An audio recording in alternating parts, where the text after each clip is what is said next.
नमस्कार. लाडक्या बहिणींना ₹2100 कधीपासून मिळणार? तारीख झाली जाहीर. पहा सविस्तर माहिती. राज्यामध्ये महायुतीचे सरकार आलेले आहे. तसेच आता मोठ्या एका चर्चेला उधाण आलेले आहे. म्हणजे लाडकी बहीण योजनेचा हप्ता कधी जमा होणार? तर आम्ही तुम्हाला सांगू इच्छितो की आता लवकरच महिलांच्या खात्यावरती हप्ता जमा होण्यास सुरुवात होणार आहे. महाराष्ट्रात विधानसभा निवडणुकीमध्ये मुख्यमंत्री लाडकी बहीण योजनेमुळे सरकार गेम चेंजर ठरलेले आहे.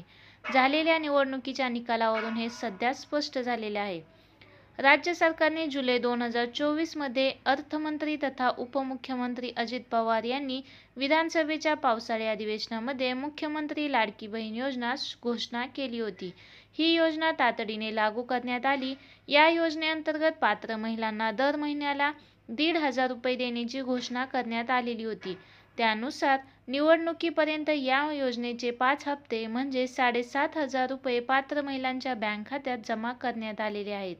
दरम्यान, विधानसभा निवडणुकीच्या प्रचारादरम्यान महायुतीने सादर केलेल्या जाहीरनाम्यामध्ये म्हटले होते की महायुतीचे सरकार आल्यास लाडक्या बहिणी योजनेअंतर्गत देण्यात येणारी रक्कम वाढवणार आहोत.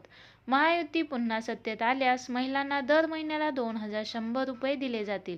त्यानंतर झालेल्या निवडणुकीत विधानसभा निवडणुकीत महायुतीला बहुमत मिळालेले असून लवकरच सत्ता स्थापन करणार आहे.